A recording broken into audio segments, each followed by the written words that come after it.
Well, ladies and gentlemen, thank you very much for attending the concluding plenary session of this year's Manama Dialogue. The title covers some of the issues of putative core competence of the International Institute for Strategic Studies, militias, missiles, and nuclear proliferation. Since 1958, the IISS has done a huge amount of work on nuclear proliferation. We've done an extraordinary amount of work just in the last couple of years on cruise missile, drone, and other missile proliferation, specifically in the Middle East. And we were very proud about 18 months or so ago to produce a very thick 280-page dossier on Iran's influence networks in the Middle East that attempted a typology of the various different types of relationships Iran enjoys with a number of other actors. The term proxies doesn't quite capture the diversity of relationships that Iran enjoys. And one of the implicit, nearly explicit conclusions of that evidence-based dossier was that Iran sees its influence network as a principal strategic asset, as important and possibly more important even than its nuclear weapons program or its missile program, because it is that influence network that day to day is able to change the balance of power in the Middle East. And an implicit, certainly not an explicit conclusion of the dossier was that Iran's influence networks were something that would not easily be either sanctioned away or negotiated away, which poses a strategic dilemma for those who worry about the impact of those influence networks on the balance of power in the Middle East. But to address these issues, we really have a fantastic concluding plenary. Let me introduce the persons in the order in which they will speak. Dr. Eyal Hulata, who's the National Security Advisor of Israel. Delighted to have him here and speaking in person at the Manama Dialogue. Brett McGurk, who's been at previous Manama Dialogues, now the coordinator for the Middle East and North Africa in the National Security Council of the United States, and our good friend, Dr. Nils, Schmid, the spokesman for foreign policy of the SDP party in Germany. I might say, full disclosure and transparency, also a person within the German parliament who is an animated supporter of the IISS proposal to put its Europe office in Berlin. We were delighted to open IISS Europe office in Berlin in September, and he was one of 4 speakers from the German political spectrum who addressed us. So I want to thank you again in the location of our Middle East office for having supported the establishment of our IISS Europe office in Berlin. With that, could I invite Dr. Eyal Hulata, the National Security Advisor of Israel, to address this Manama Dialogue.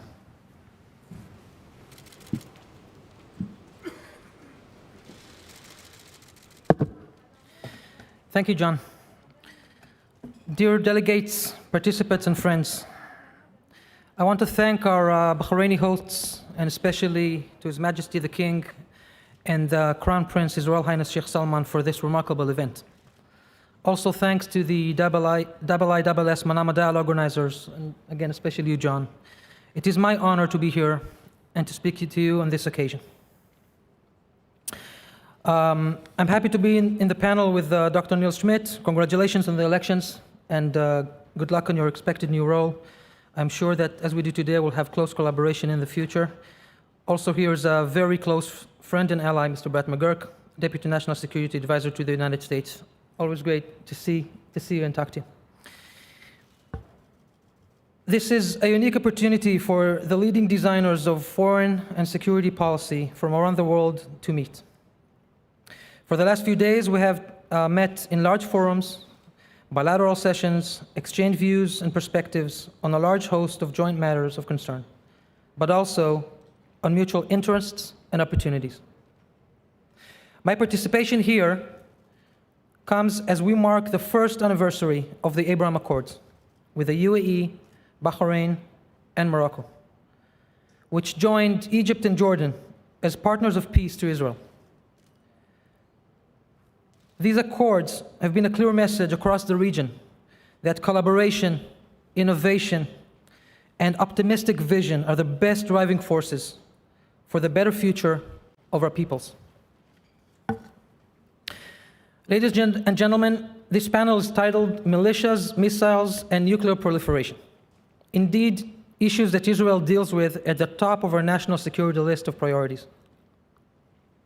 By and large, these are the means used by extreme regimes, sub-state organizations, and individuals as they attempt to destabilize the region and prevent prosperity. I start by that note because though Israel faces these threats on a daily basis from multiple fronts, we recognize that this is true for many of us. These threats are not driven by our own over-politicized issue of Israel's rights for existence. They are at the root of all extreme ideologies which strive to impose themselves on the rest of this region and other parts of the world. Indeed, they affect all of us present here today and other countries which seek progress. Naturally, my contribution to this panel stems from Israel's continuous struggle against the threats of Iran and its proxies. We are not alone in this struggle. Israel is indeed in the forefront, but so are our friends from Bahrain, the UAE, Saudi Arabia, and Iraq. With all of us stands the United States of America. Secretary Austin yesterday laid down the US commitment to its allies and partners in the region. We in Israel feel that obligation every day. Israel's inclusion in CENTCOM is a symbol not only of our ironclad alliance with the United States, but also of our acceptance by the region as a constructive defense partner. The United States and Israel have for years been strategic partners in coping with Iran. We may not agree on everything, but we share the goals of preventing Iran from ever being able to break out to nuclear weapons and to limit the regional domination. Ladies and gentlemen, we are at a critical point in time on several fronts as it comes to Iran. And I'm hopeful that we come out strong and successful. This is a public venue. Much of these issues should be left for closed rooms and private conversations, but there is merit in expressing publicly what we all know and understand. Iran is currently the most destabilizing force in the region. From the Persian Gulf to the Red Sea, from the Arabian Sea to the Mediterranean, Iran and its proxies continuously threaten civilian life and feed on chaos in failed states. Iran deployed proxies on our borders, sponsored militias around the Gulf and elsewhere as agents. It engages in terrorist attacks to attack those who object its regime. The attack on the Aramco facilities in Saudi Arabia, on Emirati ships, on the Mercer Street, and recently, the attempted assassination of the Prime Minister of Iraq. All of those attacks executed by Iran or by its proxies were carried out by missiles and drones. This has been a tremendous force build-up effort by Iran in recent years. They call them defense capabilities, but clearly that's false. While the Iranian people are suffering through an economic crisis, Iran invests vast sums in development and manufacturing of weapons aimed to threaten and hurt its neighbors. But by far, at the top of the list of threats is nuclear proliferation. Nuclear proliferation is a strategic threat for all of us. Iran has been aspiring to achieve nuclear weapons capabilities for decades and paused only when was faced by determination. We've been speaking about malign activity of Iran throughout the region. Think how much bolder and dangerous it will be with a nuclear umbrella. Should Iran achieve its nuclear ambitions, the region as we know it is no longer. The free world will face extreme threats it hasn't faced before, with a new nuclear arms race and the collapse of the existing non-proliferation regime. This is our time to deliver a strong and unified message. We will never allow Iran to go nuclear. We should recognize that Iran is stalling and will continue to draw more concessions unless we show unified determination, and then we can achieve our goals. On this note, we need unified determination on other issues as well. There are not only threats in the region, there are many opportunities. You see, this is our neighborhood, and it is our responsibility to make the best out of what we have. We need to continue working on our sustainable joint defense architecture. I suggest that we develop this concept in our bilateral and multilateral forums. Opportunities are not only in defense. I want to share with you here that from here I fly to the UAE to join Israel's Minister of Energy, who will be signing a declaration of intent with her Jordanian counterpart, the Minister of Water and Irrigation, to build a large solar field in Jordan to supply us with electricity, and in parallel to that, to build a desalination plant in Israel to supply fresh water to the Kingdom of Jordan. The Abraham Accords are the enabler of such an important agreement to promote the national security of both of our countries. The government of Israel, led by Prime Minister Bennett, was founded 6 months ago. During this time, the issues that I spoke about today, both mitigating threats and harnessing opportunities, have been at the cornerstone of the decision-making process. As Prime Minister says, Israel was founded on the basis of doing good and being strong, and I believe that this is a good message to us all here today. Thank you.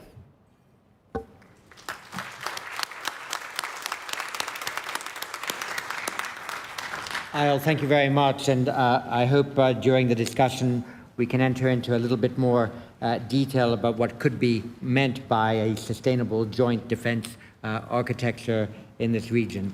Brett McGurk, the floor is yours.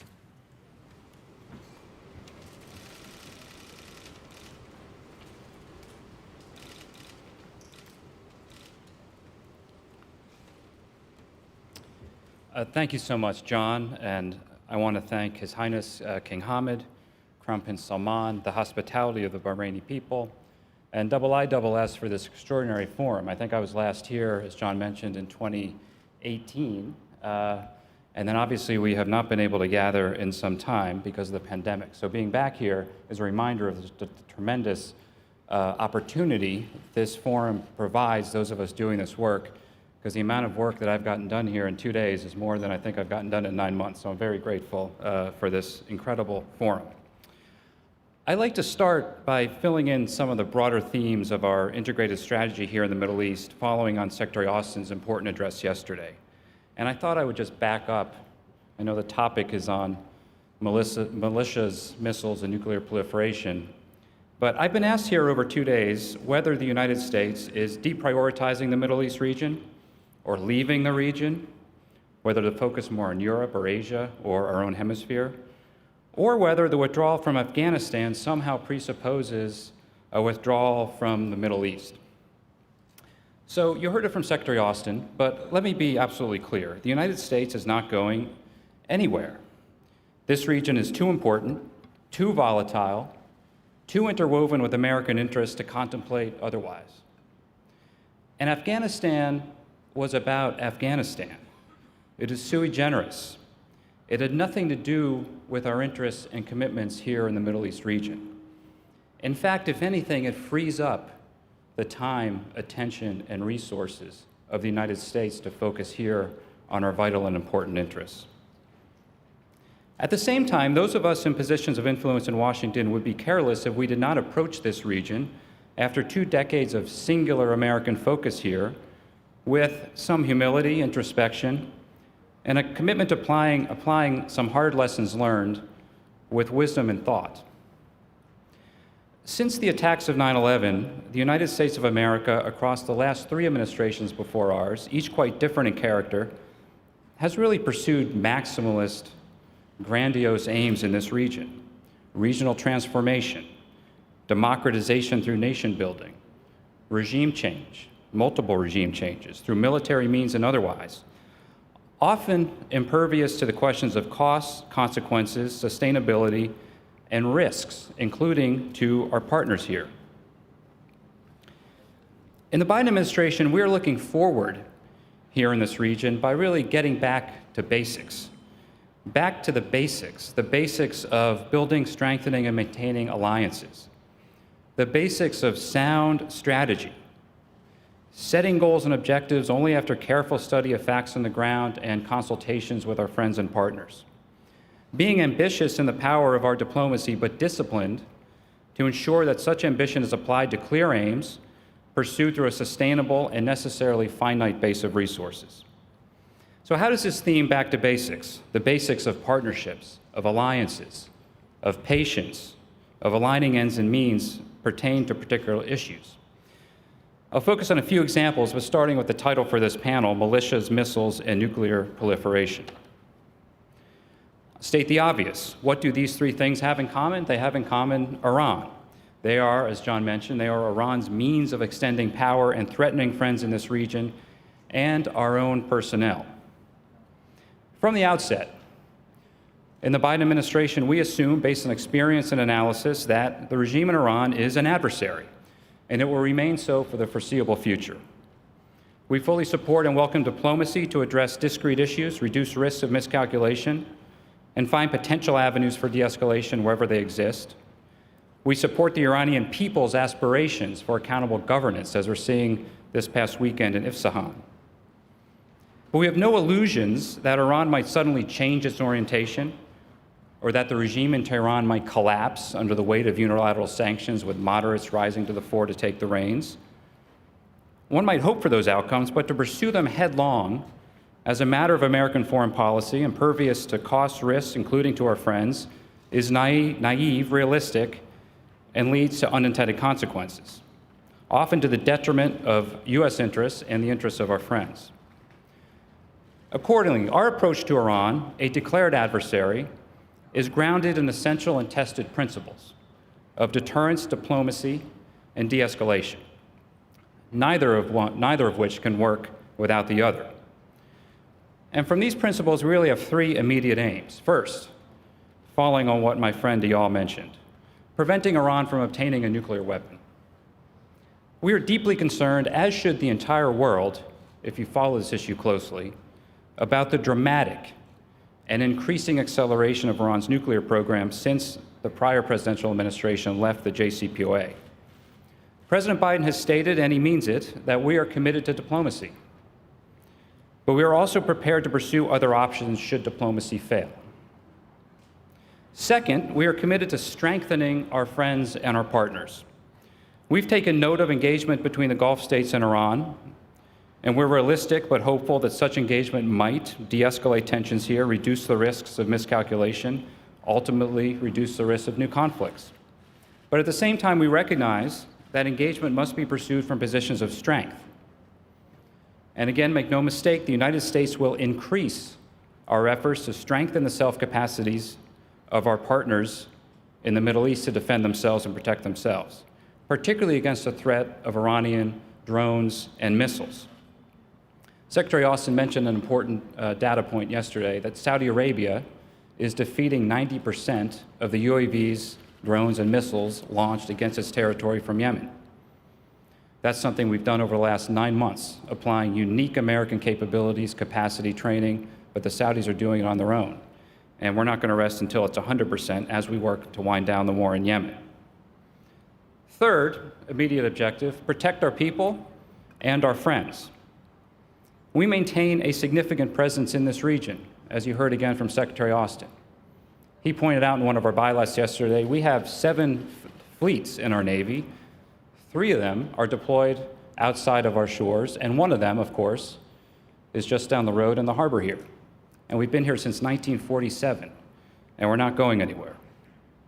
So if tested, we will protect our people, including through the use of military force when necessary. And if we need to use force, we are prepared to do so decisively.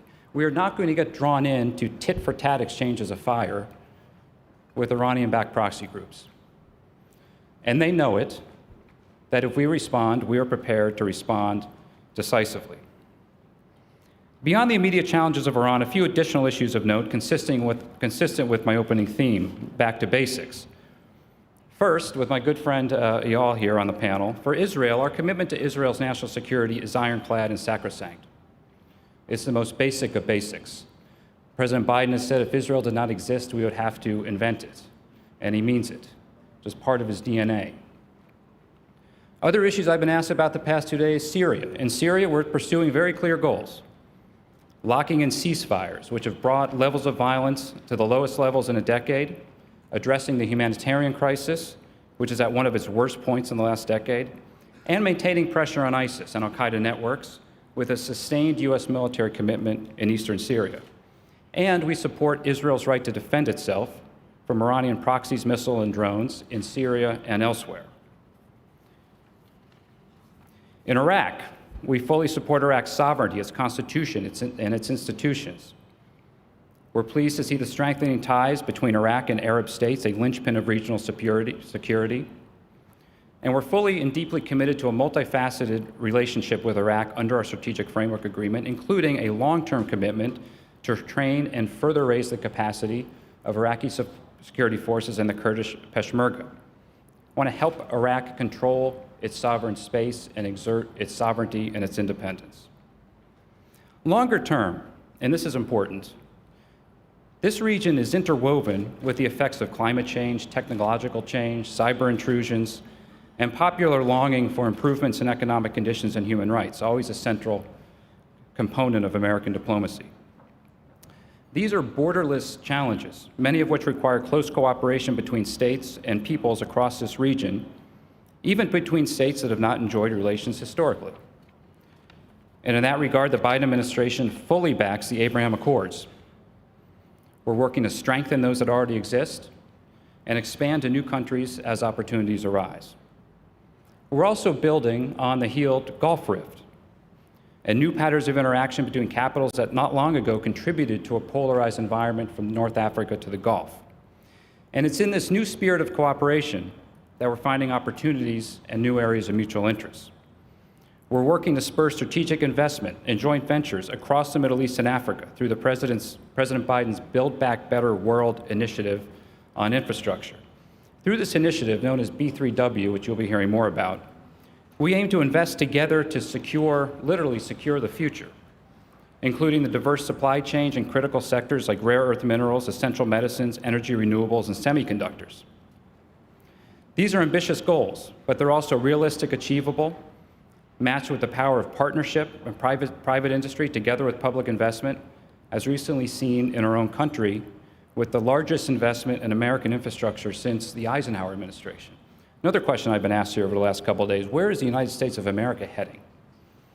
Can we have confidence that the United States of America is heading in a predictable direction as we try to get back to a foreign policy that is a little bit more predictable? And where is it heading? I would just say, look at the investments we're making in our own country. And to any adversary or foe or friend, do not bet against the United States of America. We're investing now $1.2 trillion in our own future.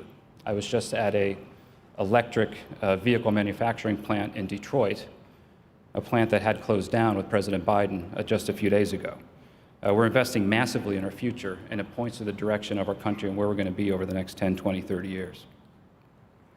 So to conclude, we're approaching the challenges in this region, immediate and long-term, with ambition and what can be achieved together with partners, but with strict discipline in setting objective in consultation with our partners. So from us, you will not hear false promises. You will not be asked to sign up for maximalist policies, exposing our friends to fire and then doing nothing when the fire comes, as happened here in 2019.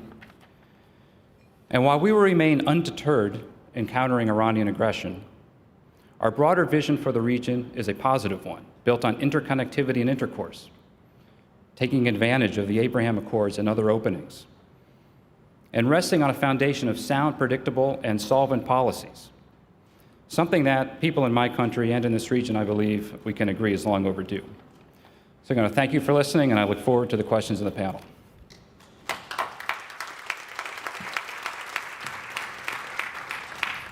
Thank you, Brett, for that important message that I hope I accurately paraphrase by saying that the US is withdrawing from ambitious maximalist aims to reconcentrate on basic core interests. It was also, I think, interesting for people here to hear you say that this administration wouldn't want to be drawn into, tit-for-tat exchanges. We might have an opportunity in the discussion then to expand on what instruments of deterrence are operating against Iran, whose tactical microaggressions might sometimes have strategic consequences. So we might want to concentrate on that a bit.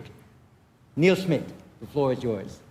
Foreign spokesperson for the SPD party, who before Christmas will have their chancellor in office.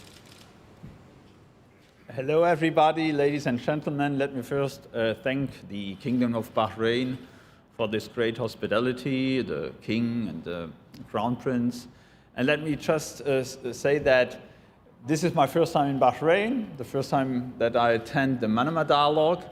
And we see the potential, John, of IISS at full display here. So I'm hoping the very best for Berlin and what you are going to organize in Berlin in the next years to come. So let me also thank you, John, and the team of IISS for having me on this panel.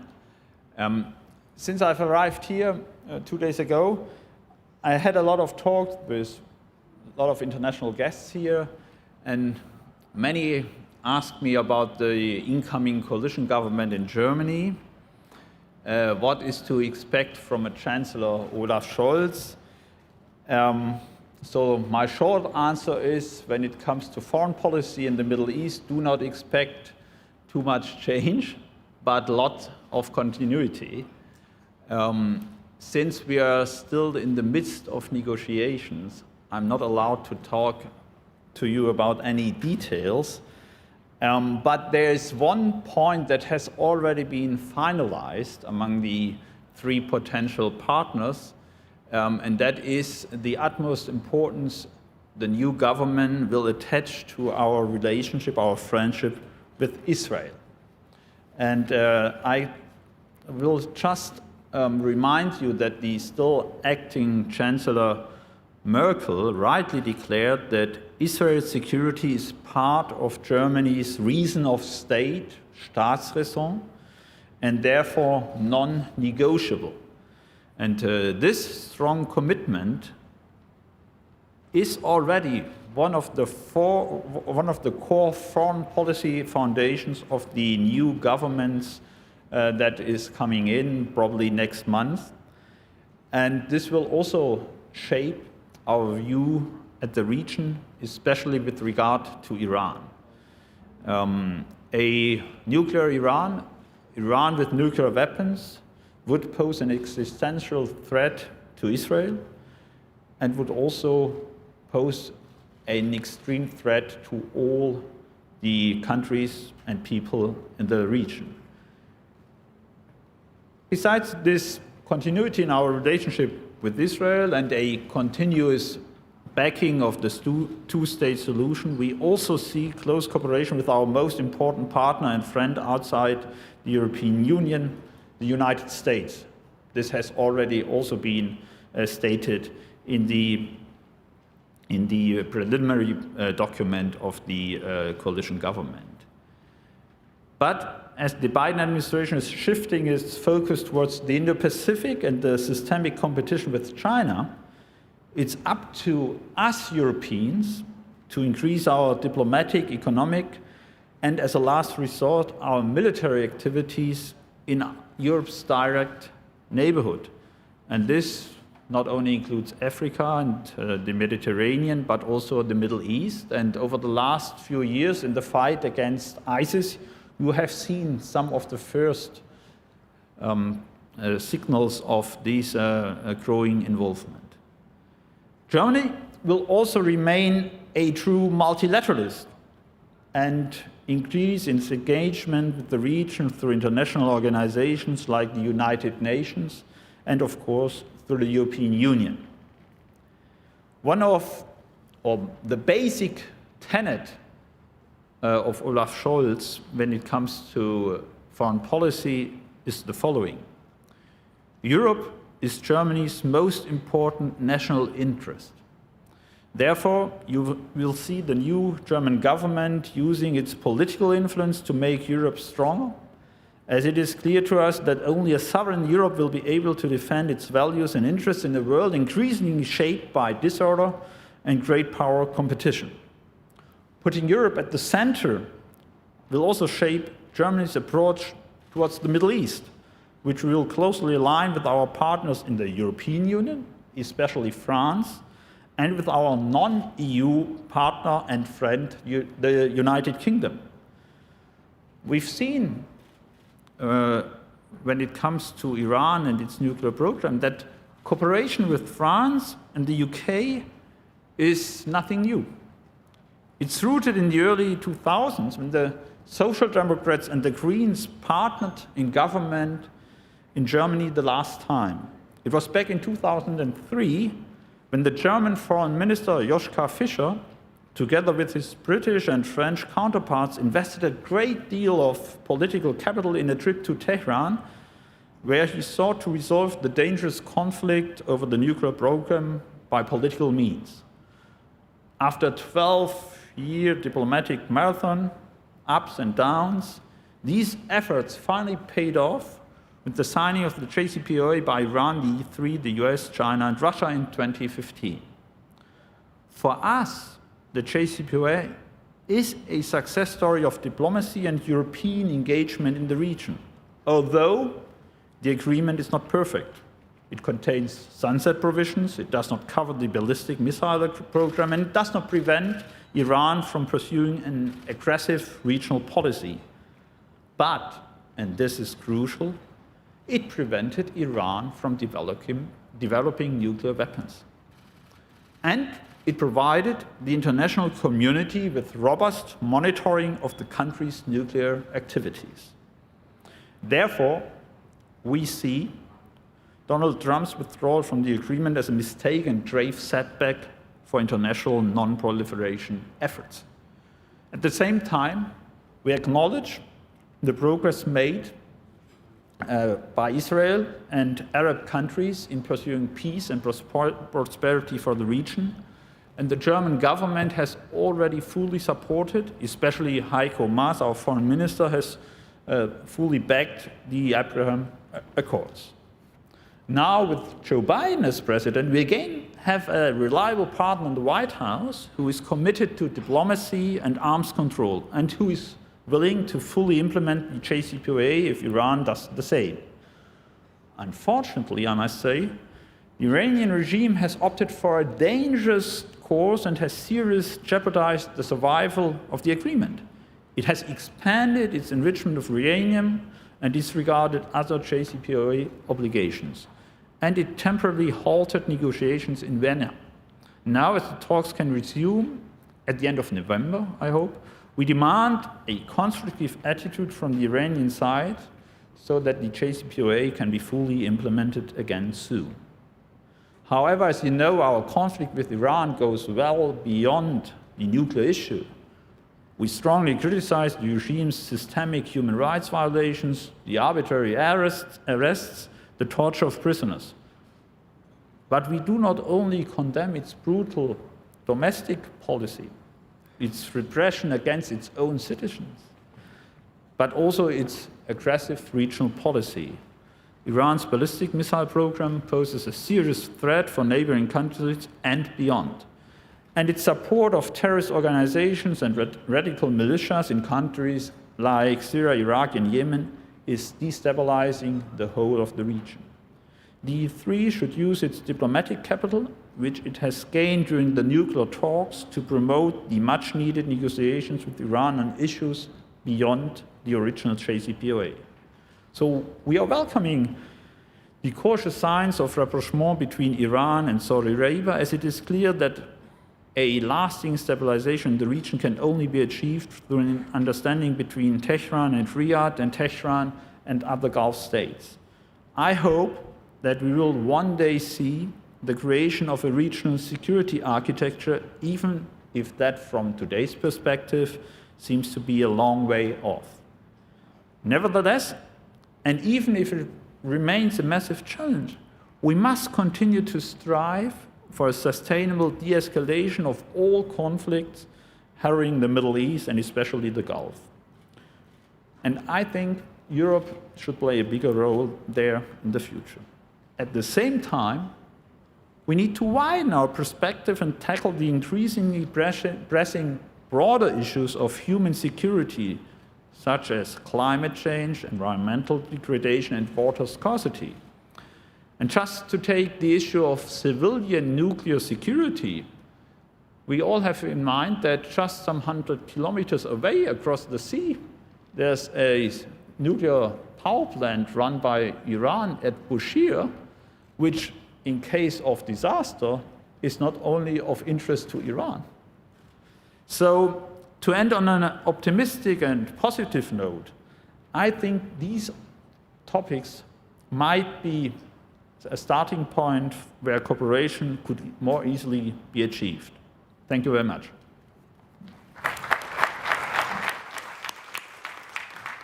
Nils, thank you very much for that clear enunciation of the key factors of German policy in the region and specifically towards the arms control challenge, and your call at the end for a more organized EU approach to the Gulf and the Middle East again calls to mind the question of what place the Gulf and the Middle East will have in the EU strategic compass that is in the process of being negotiated and should be issued next year.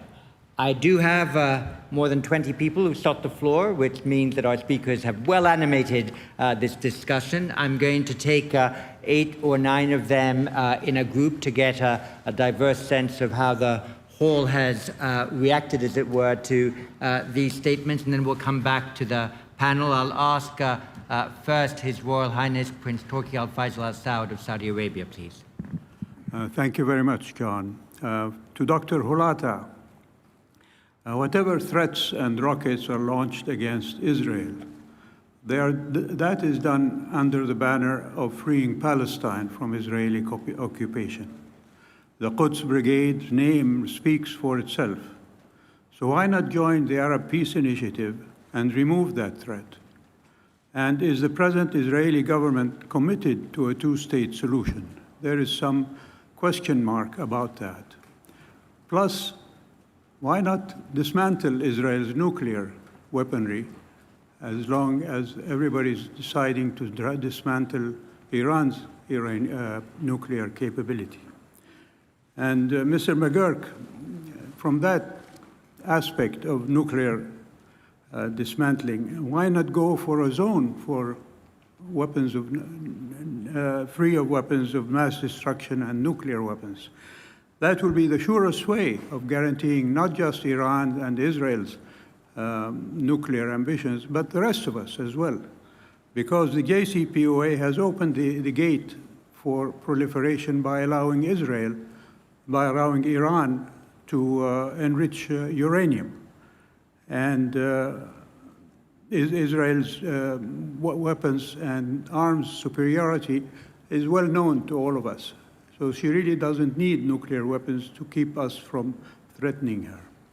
And Dr. Schmid, why doesn't Germany lead the way in recognizing the state of Palestine? As per the UN resolution partitioning Palestine into a Palestinian state and Israel. That way you level the playing field for negotiation and prevent the two-state solution from becoming a one-state solution. Thank you very much. And from the UK, John Raine. Thank you, John. I wanted to pick up on your comment about militias and other non-state actors and the risk of overlooking the threat that they pose. A recurring theme in this session and the one before has been the enormous amount of progress that is being made at state level to de-escalate and to promote diplomacy, which I'm sure everyone will be supportive of. But my question to the panel, both to Mr. Hulata and to Brett McGurk, is that given the enormous persistence and damage that non-state actors are doing in the region, and that is everything from people smuggling through to fighting as very effective proxies in regional conflicts, What is missing in the international order, in international law, that means we are unable to align the enormous growing force that we have, growing both in precision and mass, against this persistent threat? Thank you. Thank you very much. And from the UAE, Mohammed Baroun. Thank you very much, John. And follow up on Mr. Rain's question, can't we find lessons from the international law on piracy and the following CMF as a way where the international community has got enough will to address an issue? Is this a way forward to address the militias, armed transnational as they are? Thank you.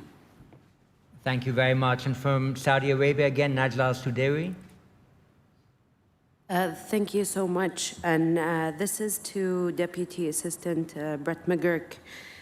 During this year's COP26, we saw China and the USA come together on ways to collaborate to address commitments made during the Paris Agreement.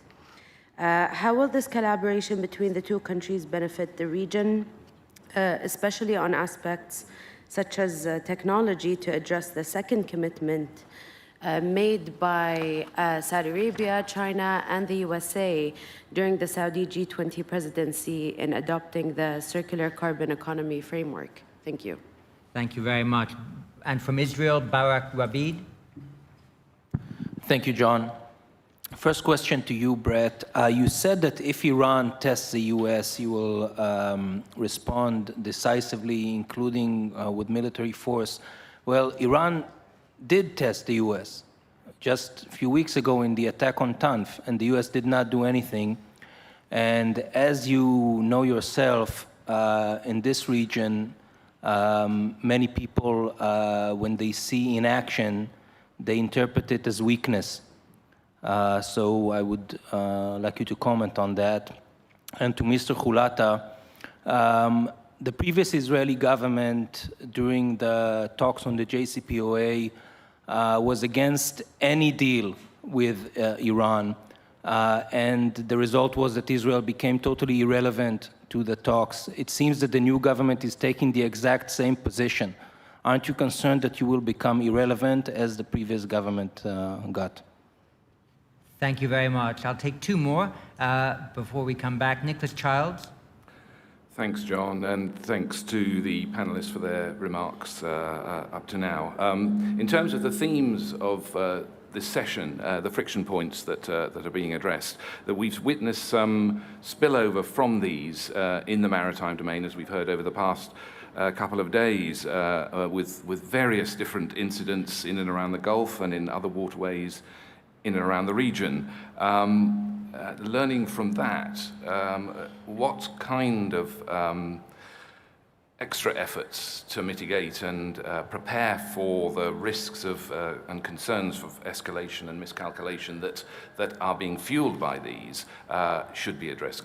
Again, given the remarks that Mr. McGurk made, that others have highlighted about not being drawn into tit-for-tat approaches, but in terms of, as I say, that issue of deterrence that you, John, and others have raised already, and mitigating and dealing with and preparing for that risk of escalation that potentially could be there in the maritime sphere specifically. Thanks very much. And the final one in this round, and there will be another round, not to worry.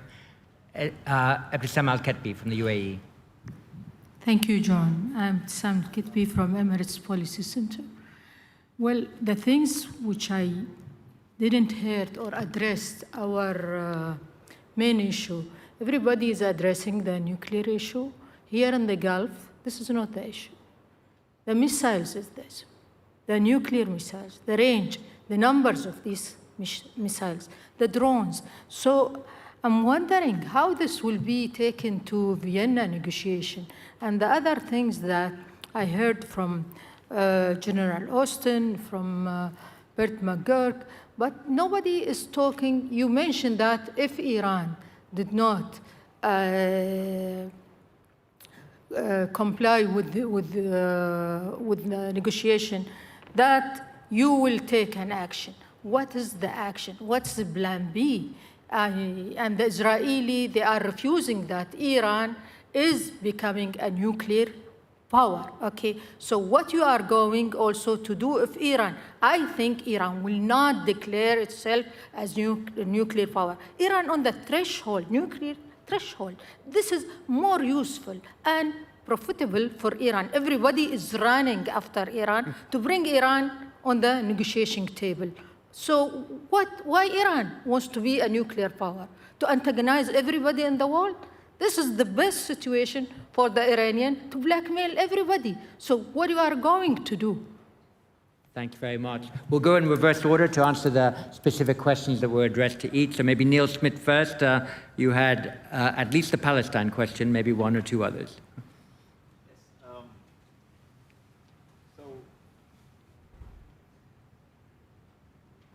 Okay, yeah, here we go. Well, there has been a long-standing policy from the German government not to formally recognize the state of Palestine because we are still lacking a fully negotiated peace settlement between Palestinians and Israelis. And so we did not want to take this step, but this does not diminish our full commitment to the two-state solution. And I can only defer to the electoral platforms of the probable three coalition partners, and all three parties agree upon the need to push for a full-fledged two-state solution. Unfortunately, I must say, I think there's also some soul-searching to do on the Palestinian side. The postponing of the elections sent a very bad signal, I think. But still, in terms of recognition, we will fully recognize the state of Israel as soon, the state of Palestine as soon as there is a negotiated peace agreement, and we are pushing for that. We will continue to push for that. Maybe I could add something about regional security. I think that it's right to deal with these issues in a different framework from the JCPOA, because we need to include much more closely regional actors when it comes to arms control, transparency, confidence-building measures, or else when it comes to economic cooperation or cooperation on environmental issues. And I believe that a full return to the JCPOA could provide the political environment for creating such a framework to address all these issues in a proper way. Thank you very much. Brett McGurk. Thanks, John. I think I'll start with Barak Ravi's question. We didn't do anything. Eyal said something important at the lectern, that these subjects, you don't always talk about in the open, and not every response is going to be on CNN or something blowing up. So we didn't do anything. It's not accurate. And you have to look at the pattern of these things. The American military killed Qasem Soleimani in Baghdad. We got 24 ballistic missiles. And there's a sense I pick up that then everything stopped. It didn't stop. 2 Americans were killed in March, about 10 weeks later, from rockets, and a British soldier. And the attacks continued. And so there's a sophisticated way to go about this, some seen, some unseen. But the message we have sent very clearly is that we are prepared, and we are very prepared to respond in a decisive way. And I think Lloyd also made that clear, and I made that clear, and that's where this might head. We don't want it to head that way, but we're prepared if it does.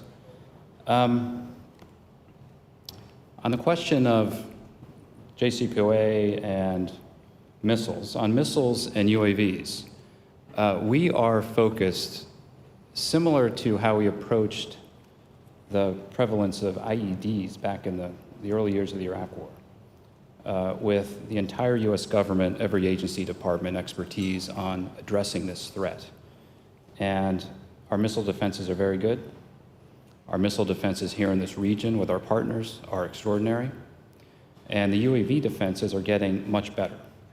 And so that statistic on Saudi Arabia that Secretary Austin mentioned yesterday, 9 of every 10 are being shot down. And we want to make it 10 of every 10, but we are very focused on this. That gets to a key point in my remarks about the deterrence and the deterrent capability of our partners here in the region. Our partners here in the region have extraordinary capabilities, and we know that those capabilities are enhanced with our ability to train, capacity build, integrate networks. And that is something we are increasing. I don't think it gets the attention and the headlines. That's really not what it's about. But it's about strengthening the defense of our partners. And we never want to have what happened here in 2019, where Iran, a state-on-state attack from Iran to Saudi Arabia, not only was it an effective attack, there was no response. And frankly, the former president, I think, tweeted at the time, we shouldn't be in the Middle East. That is not the approach we're taking to this region. It's quite the opposite. But we're starting with deterrence, diplomacy, de-escalation. We're not trying to rattle sabers. We're focused on what matters. But we will protect ourselves and protect our friends. Thank you very much. Eyal. Thank you, John. I'm very happy to receive a questions from Your Royal Highness Prince of Saudi Arabia. And I think to respond to that, we need to look at it from a broader perspective. Israel's role in the region has been, I think, stabilizing rather than destabilizing. I think there was a conventional thinking that as long as there is no solution to the Palestinian conflict, there could not be stability in the region. And I think that we're able to show, starting from the agreement with Egypt through Jordan and the Abraham Accords, that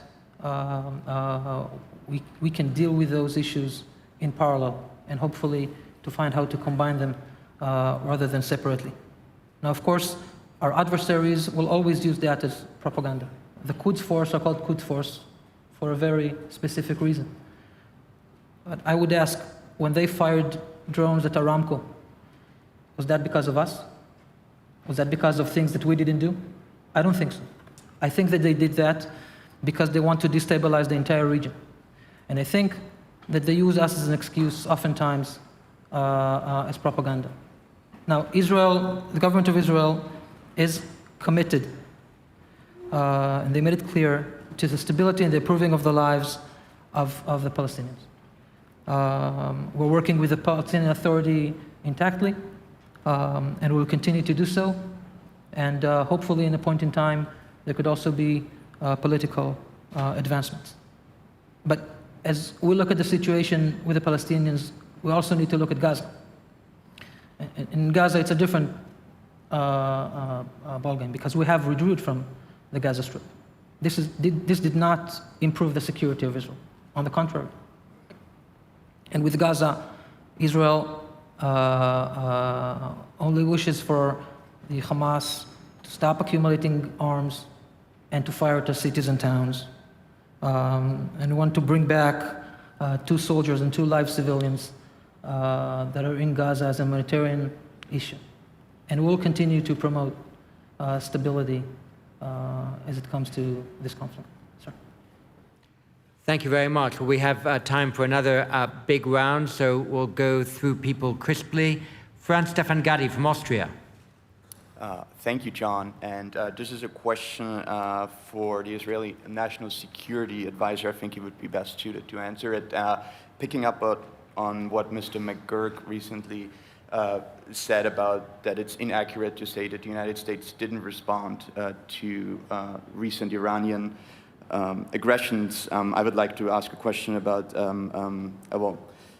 Iran's growing cyber attack capabilities. Have you, over the last year, seen a qualitative change in Iranian offensive cyber operations? And if so, what can be done to mitigate or more effectively deter Iranian cyber operations, offensive cyber operations in the region? Thank you. Thank you. And from Bahrain, Hassan Al-Hassan. Thank you very much, John. My first question is to Mr. Hulata, the Israeli National Security Advisor. You mentioned the need to construct a joint defense architecture in the region. Is Israel prepared to sell or share missile defense systems or technology with its Abraham Accords partners in the Gulf? My other question is to Mr. McGurk.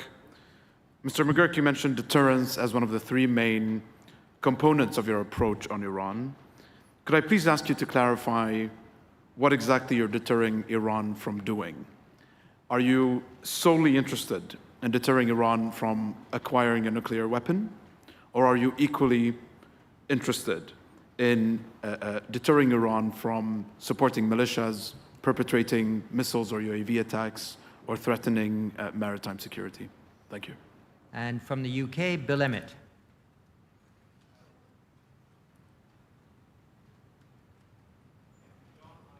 Here we are. There we go. Very good. Thank you, John. My question is obviously pegged to the fact that we're in a world of two superpowers, each with global reach, global interests, and global capabilities and relationships. And I'd like to ask the panel to provide their analysis of the way of China's strategy towards the questions that you have been addressing, and China's role both as contributing to the problem you've been addressing, but also potential role contributing to the solution beyond, if you like, the formalities that we've seen over P5 discussions. And from France, Louis Imbert. Thank you. Mr. Hulata, you said Israel would not let Iran become a threshold state. And Mr. McGurk, you said the US wouldn't let it get a nuclear bomb. Those are not the same statements. I believe there's some kind of a disagreement here that's shown about where those nuclear talks that are supposed to start again in Vienna soon are going, how long they will last, and what they can achieve. Could you please both clarify that? Okay. Thank you. Robert Ward. Thank you, John, and thank you to the panel. A question for Brett McGurk, if I may. Japan's security debate has been evolving rapidly, partly reflecting the rising tensions in the East and the South China Seas, of course. Japan is also increasingly involved and present in this region, particularly since the changes that were initiated by former Prime Minister Abe Shinzo. What more would you like to see Japan doing here to support regional security? And from Germany and the IISS Berlin office, Ben Schreier. Thank you, John. My question is for Nils Schmid. You said in your remarks that we shouldn't expect too much change in Germany's foreign policy, but rather continuity. But could I posit to you that maybe allies and partners would like to see the reverse? More change and less continuity, more robust posture towards China, more robust posture towards Russia, and maybe also more robust posture towards Iran, particularly if, a JCPOA plus doesn't yield any change in Iran's behavior. So wouldn't Germany need to do more and change more rather than less continuity, including in this region? Thank you. And from the UK and the IISS again, Fenella McGurty. Thank you, John. So my question is for Mr. McGurk. So a common theme that has come through for me from several speakers is the focus on economic prosperity and in order to achieve stability and provide other options and to avoid any escalation of instability and incidents of terrorism. So Iran's economy is facing acute difficulties at the moment. Inflation has exceeded 30% in recent years. So with that background, does it present a challenge for engaging in any diplomacy or rather than deterrence, or does it provide scope for negotiation in terms of the balance of the negotiations? Thank you. And Mark Fitzpatrick. Thank you. Louis Imbert posed my question about the difference between not allowing Iran to have the capability to build a nuclear weapon and not allowing it to have a nuclear weapon. So let me just phrase it this way. Dr. Schmid noted the achievement of the JCPOA in not allowing Iran to have that capability. And I wonder if this is recognized by the Israeli government. And let me just say, it is so good to see you, sir. It's so good to see Israel represented on this stage. Inclusion of important states is an important goal. Tom Beckett. Just as a preface, with Mr. McGurk saying that the US is willing to respond with precision, and I probably won't get this exactly right with precision, but not, and quite correctly, not willing to enter into tit for tat.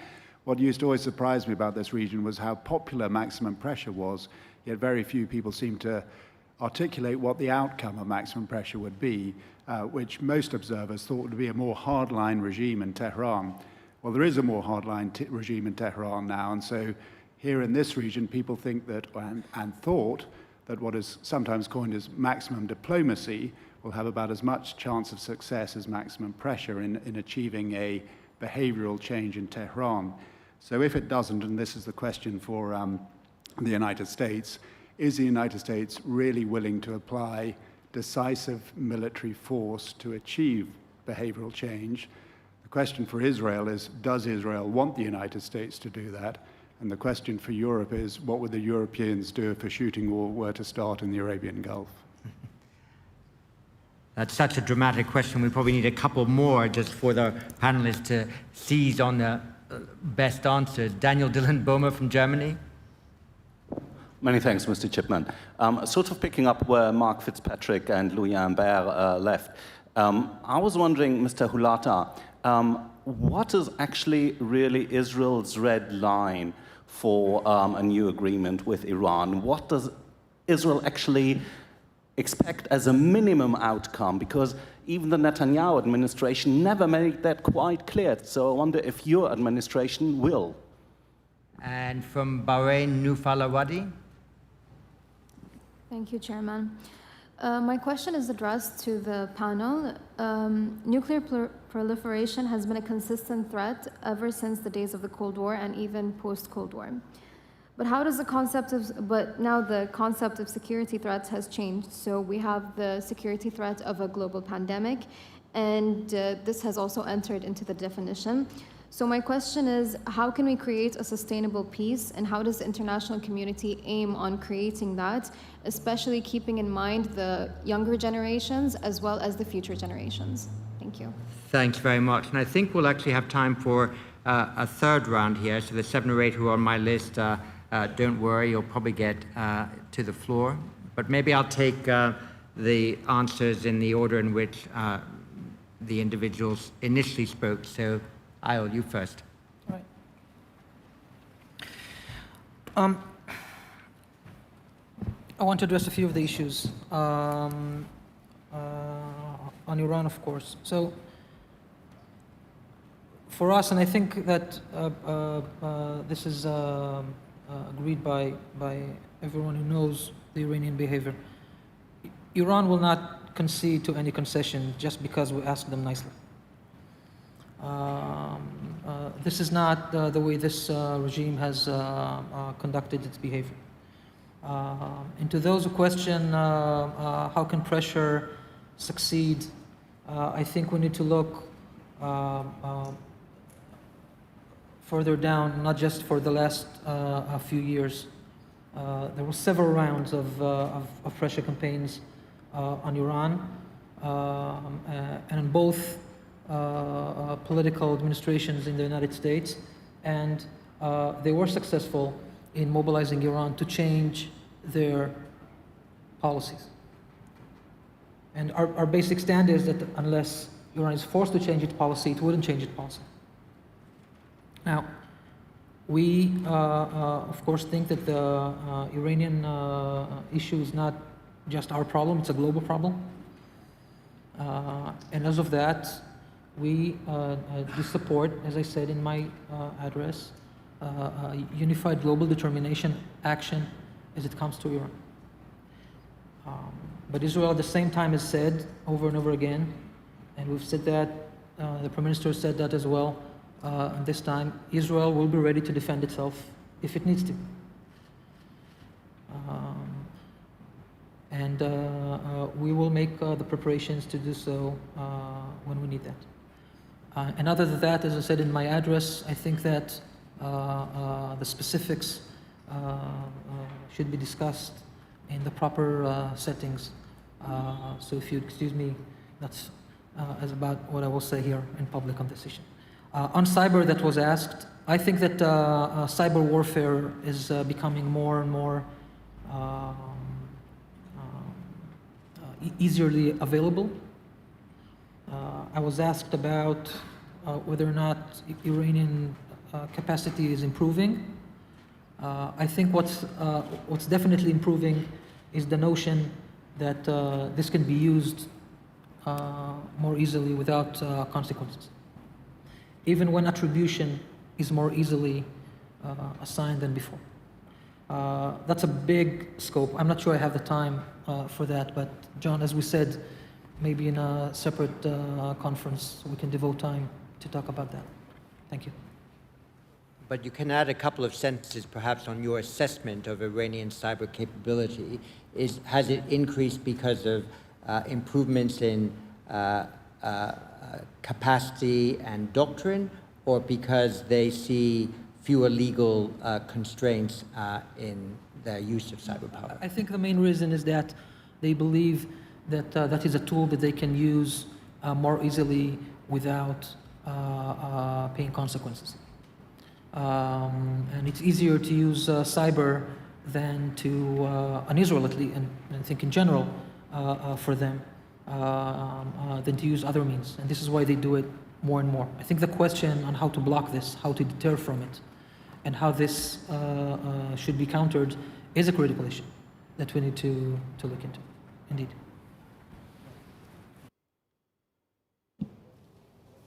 A few really good questions. One, the scope of deterrence, deterrence in the broadest sense, deterrence in terms of ensuring our partners can defend their sovereign space, defend their territory, defend their people. So it's a broad scope of deterrence, and it's about enhancing state capacity in self-defense, something the United States can uniquely do in terms of helping partners together with others. A good question about China. You have to ask China about their approach to the region, so I can't speak for them. I traveled to Beijing as a private citizen and had a discussion with their Middle East team. They describe it as win-win arrangements. We have comprehensive strategic partnerships with Iran, UAE, Saudi Arabia, Egypt, very close friends with Israel, get along with everybody, no problems. And the Middle East tends to be a little more complicated than that. President Biden had a good conversation with Xi Jinping, in which obviously Iran was a key topic. You just have to present the facts. The Iranians are trying to present a narrative that the United States left the nuclear deal, and therefore we need to lift all our sanctions, and then maybe they'll return to compliance with their nuclear program. You just present the facts, as we've done with the Chinese, the Russians, and everybody, about the scope of Iran's nuclear advancements over the last 3 years. So to get back to this compliance for compliance, it has to be negotiated, because there are steps they need to take in order to get back into compliance, which is the condition for sanctions being lifted. I mean, that's basically the formula. And I think the Iranians believe they have some eastward option with Russia and China in which they can circumvent the pressure of sanctions, and that's just wrong. And so I think we're approaching the talks at the end of November as a pretty united front with the P5+1. And we'll see what the Iranians put on the table. I have, I think you heard from Rob Malley, so I think you can understand our level of confidence, but we are still hopeful that diplomacy can find a way. But if it can't find a way, we are prepared to use other options. I think I had the question. There's no question. We are not going to allow Iran to get a nuclear weapon, period. And when it came to military force for behavior change, that's a pretty fuzzy objective for military force. When it comes to military force to prevent a country from obtaining a nuclear weapon, that's a very achievable objective. Asked about Japan. The last time I was on this stage, John, I was here with the Japanese foreign minister. So Japan has an important role to play, critical ally here, particular maritime capabilities, and a really important partner. And I think it's very important to have allies from around the world invested here in the Middle East region, because the interests here are so vital for all of us around the world. A question about Iran and given the scope of sanctions, which are quite broad. And I would remind you, we have not lifted any sanctions since the Biden administration came into office. Because what we inherited was a rapidly escalating nuclear program.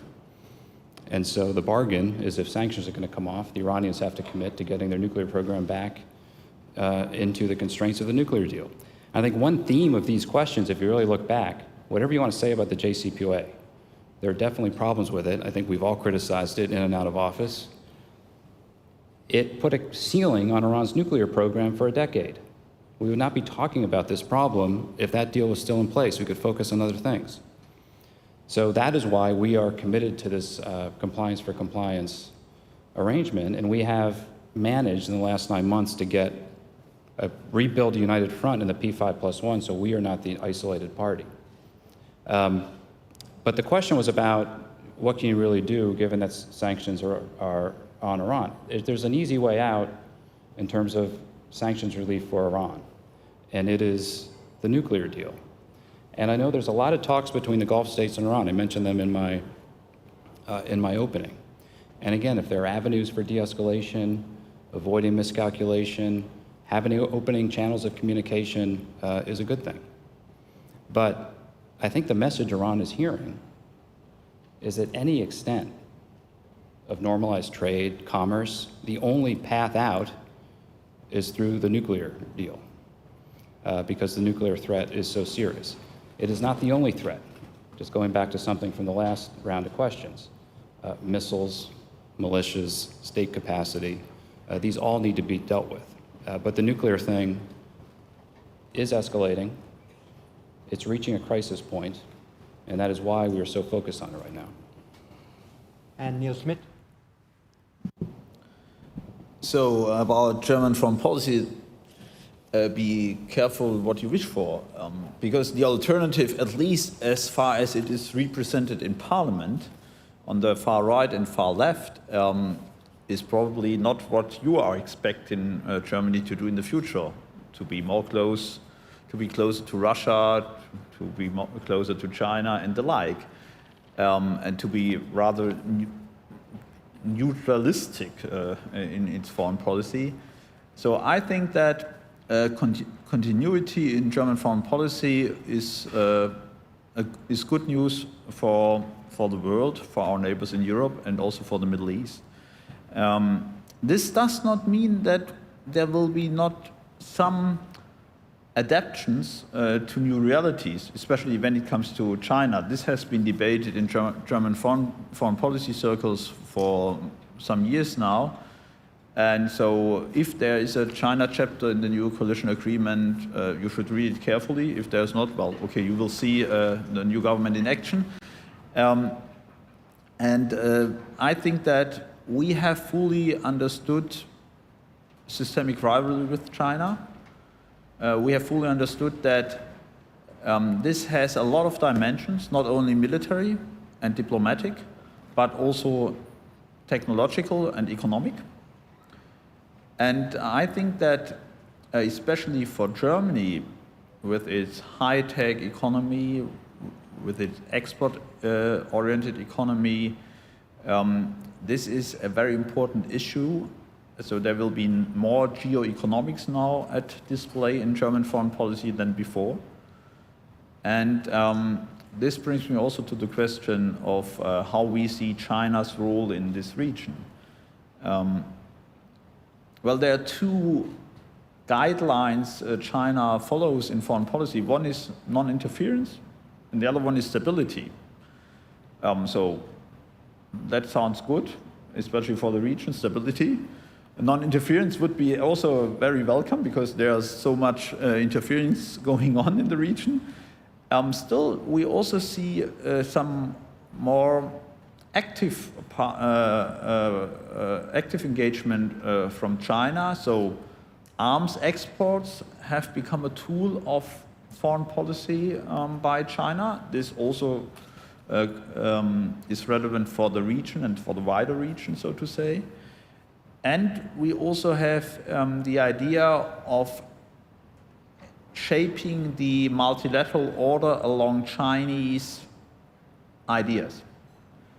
And there I have some worries, because when it comes to new technologies, to standard setting, to Chinese influence in standard setting bodies, which more or less define the future markets,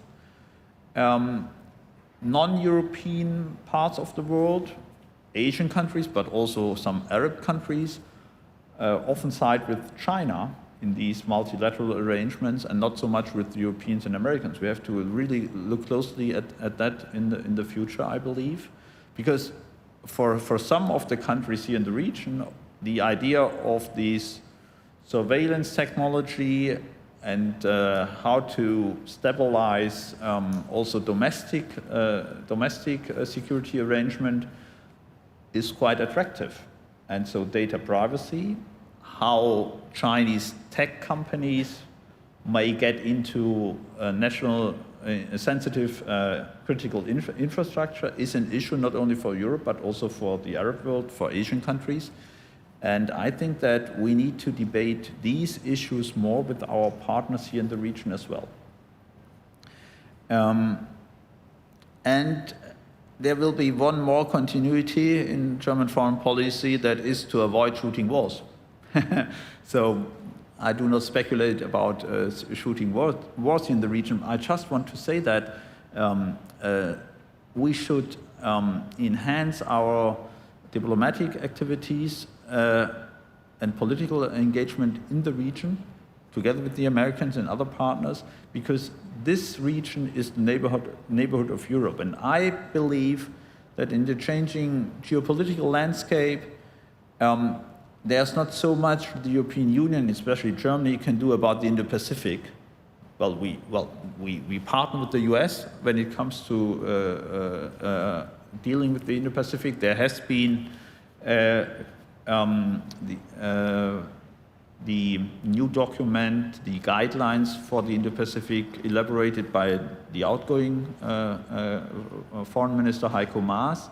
But still, when it comes to a very direct engagement, I think that the immediate neighborhood of the European Union, that is Mediterranean, post-Soviet space, Middle East and Africa, will see and will need much more European involvement in the future. And so we want to avoid a shooting war not only in the post-Soviet space, of course, but also in the Middle East. Thanks very much. Well, I can't promise that everybody will come back in, but I'll give it a good shot here. 3 or 4 questions at least from Saudi Arabia, Faisal Al-Fuzan. Thank you very much, John. My question goes to Mr. Brett.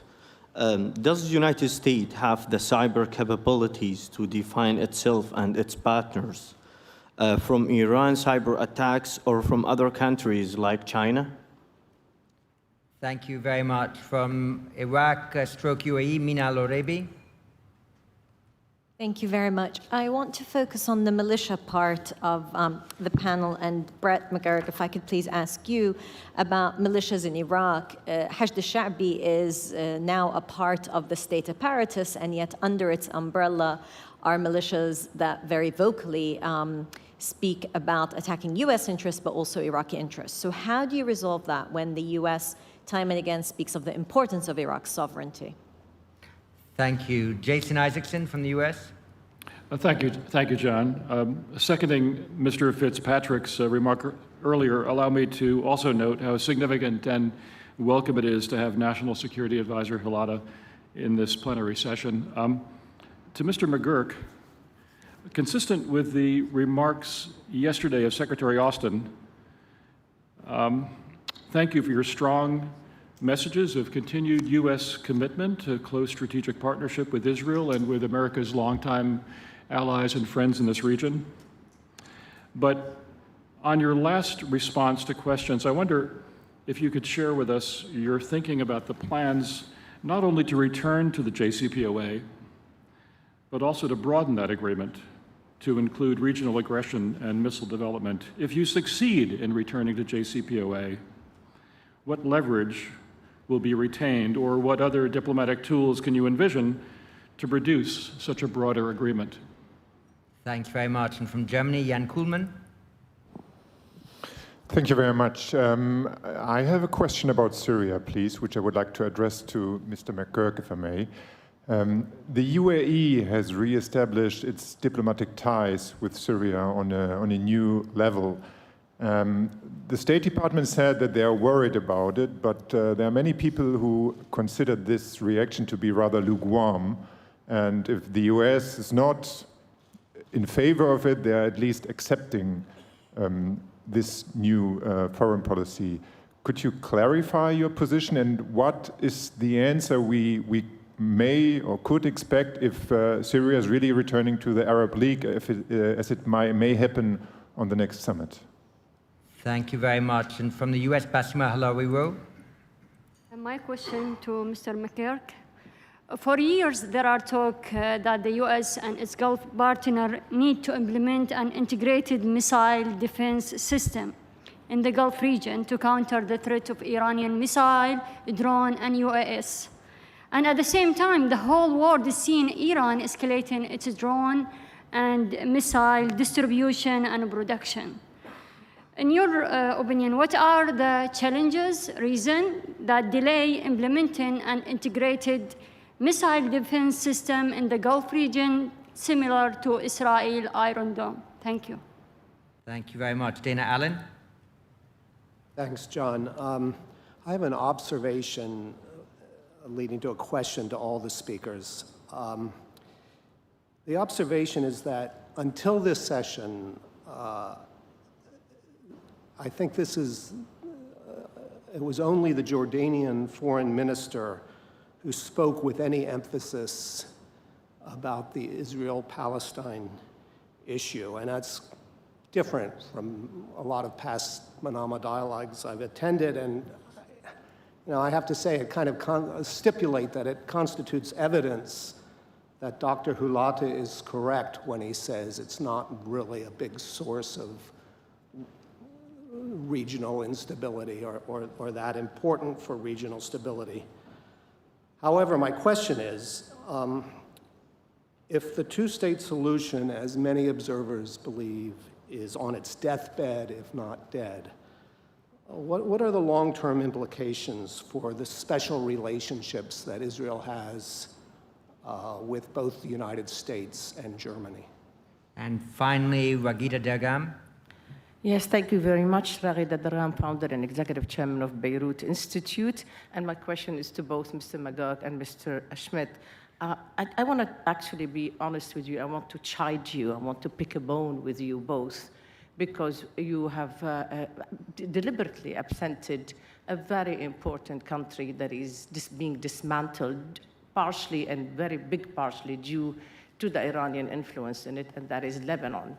Mr. Schmid, first, Europe, and particularly Germany, has been practically representing the Iranian interests in the talks, in the nuclear talks, and you speak of your worry about the Middle East problems. There is an abortion of judiciary investigation into the port, the explosion of the port in Beirut, and we don't hear you speak out. You don't really speak out. You didn't even mention. I'm not trying to shame you. I'm trying to say, why on earth do you do that? Why do you think it's agreeable to us that you are falling in love with Iran and falling in hate with us? And Brett McGurk, I mean, we are friends, and I'm going to be honest with you as well. Why wouldn't you even come to the mention of Lebanon when you speak like that? You do know that this country is being dismantled deliberately on every level. You could tell me that the US is trying to help the army there. What? You want to stop at that? Don't you see what else is going on? I mean, you said that no one is asking you to use military force to change Iran's behavior in Lebanon. But don't sacrifice us because of the JCPOA. And take a look at what's happening between Russia and Iran. In the recent conversation between President Putin and President Raisi, they're talking about a pact similar to the one that the Chinese have with Iran. How is that in the US national interest, in the strategic interest? And I ask you that as an American, not only as a Lebanese. Thank you both. Thank you very much. Well, I think we'll go back again in reverse order for a couple of minutes each. Nils Schmid, Brett McGurk, and Eyal Hulata. Nils, pick up what you think most important there. So, well, neither I nor Germany is falling in love with Iran, to be very clear about that. We stated our support for Lebanon many times, and our foreign minister was one of the few European foreign ministers to go to Lebanon after the explosion. And we are ready to assist the Lebanese authorities to fully investigate the background of this explosion. And let me be also very clear that Hezbollah and Iran has been playing a very destructive role in Lebanon for many years. And that's why the current German government confronted Hezbollah by taking measures to rein in Hezbollah activities in Germany.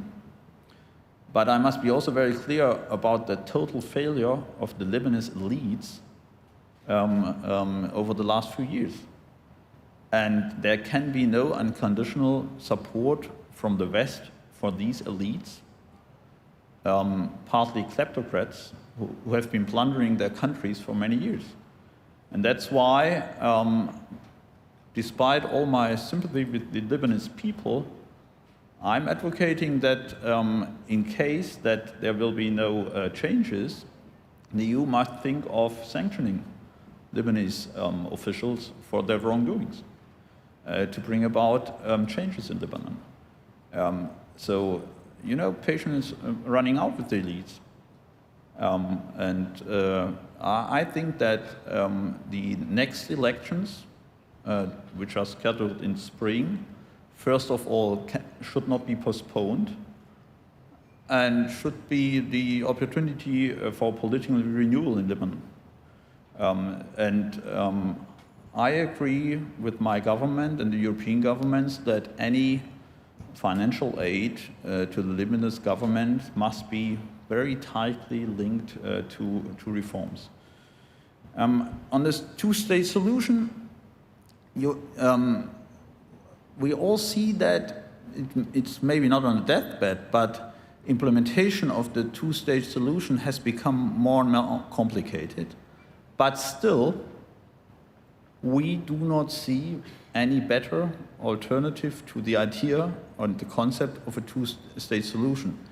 So I think we should, rather than conceiving of new arrangements, we should rather concentrate on concrete steps of improving Israeli-Palestinian relations and also of improving living conditions in Palestine, which could contribute to make a two-state solution more probable and better to realize in the years to come.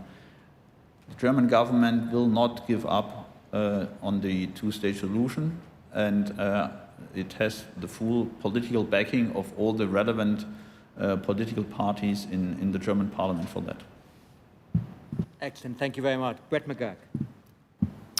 Rashida, I think I really want to address your question because we didn't mean to not mention Lebanon. So we are very focused on Lebanon. We just sanctioned a slew of corrupt Lebanese officials who are doing nothing to move the country forward.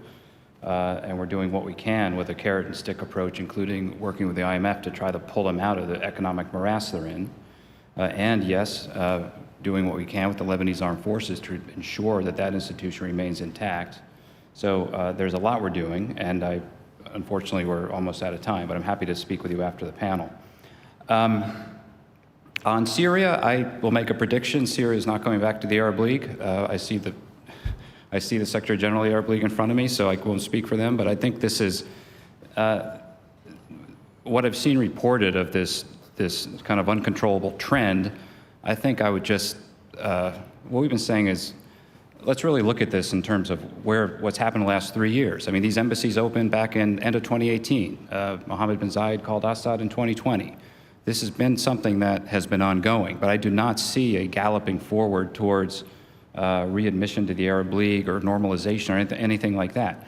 We have been listening to our friends in Arab capitals about how they see the region, how they see the situation in Syria, and trying to incorporate very deeply held views in these capitals into how we approach Syria. We've also made very clear that we don't think it's a good idea just to engage the Assad regime, given all that's happened and the crimes against humanity and the need for accountability, for free. There has to be some step-by-step process there. And I know that's being worked on. I think Ayman Safadi spoke to that in some detail here on this stage yesterday. On the JCPOA and future leverage, look, the Iranians asked for things that are not in the JCPOA. They want a lot more. And so that just shows there's a lot of things they want that are not in that deal. And of course, there are things we might want, of course, that are not in that deal. If you want to negotiate something, a more for more deal, that'll take time. But we can't do that as stockpiles of enriched uranium continue to increase. Iran does not downblend them. They spin more advanced centrifuges day by day. So there is a path to kind of a more by more arrangement. But I think the fact that the Iranians keep asking for more demonstrates that there is not everything is in that deal. Very quickly on Iraq, I know we're out of time, but it is, Mina, it's about enhancing the capacity of the state to control its sovereign space. A lot of these militia groups act under the cover of Grand Ayatollah Sistani's fatwa from 2014. They take advantage of that, and they have lost the support of the Iraqi people. And we support Iraq's sovereignty and independence. This is a problem that the Iraqis need to deal with to assert their sovereignty over groups that operate outside the control of the state. And we are fully prepared to help the Iraqis do that. Thank you very much. Eyal. Two quick things. First, the question on Lebanon was not addressed to me, but if I may, I want to add an angle to it. Clearly, the situation in Lebanon is very, very bad. And one may question whether or not, I mean, Iran is clearly not the sole reason why Lebanon is in this situation, but Hezbollah's activity and supported by Iran and funded by Iran definitely does not help in doing so. Now, here's a country that has been an Arab country, a member of the Arab League that has been torn apart because of this extreme ideology. One could say that this also has to do with Israel because of Hezbollah. But how far will we all go in allowing Lebanon to be put to threads because of Hezbollah's ideological pursuit as it comes to Israel? It cannot all be about us. And this gives, I think, room for a wider paradigm that I want to talk about. Look, I'm not a political figure. I'm the National Security Advisor to Israel, but I represent my government here. The government of Israel is the most diverse government ever been formed. We have a Muslim Arab minister in the government. We have a Druze minister in the government. We almost have gender equality in our government. This is happening in Israel now. This makes me very optimistic. I think this should make the region optimistic. This definitely makes the Israeli people optimistic. And hopefully, when we look at it this way and give the opportunity to do things better, some of the issues that were addressed today could be treated with a different paradigm thinking than we used to. Thank you.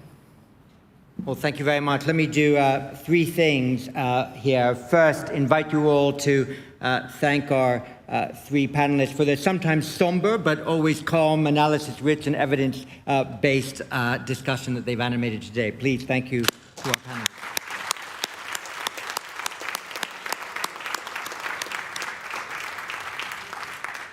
Second, let me just give a little bit of our own big data analysis of this IISS Manama Dialogue. I want to first thank the IISS staff in Bahrain, London, Singapore, Washington, and Berlin who facilitated this effort. We had 360 delegates, but in order to support them, we had to issue 2,100 badges. 30 government delegations, apparently 657 million impressions on social media referring to the IISS Manama Dialogue. At least 100 bilateral meetings that we know of took place. So we're delighted that this has indeed again been a useful platform for intergovernmental diplomacy, but also to add some needed transparency into the regional strategic debate. I want to thank the Kingdom of Bahrain for having hosted us again so generously this year, to the Office of the Prime Minister, the Ministry of Foreign Affairs, the Bahrain Defense Forces, the Ministry of Interior, the Royal Protocol, and of course to the people of Bahrain who've played such a generous role in receiving us here today. Finally, let me say that the IISS will continue to do, out of all of our offices, a great deal of work in the Middle East, in preparation in and on the Middle East, in preparation for the next IISS Manama Dialogue, which is fixed to take place here in Manama on the 18th to the 20th of November 2022. So mark your calendars, have a safe trip home, and thank you very much for having participated in this year's event. Thank you.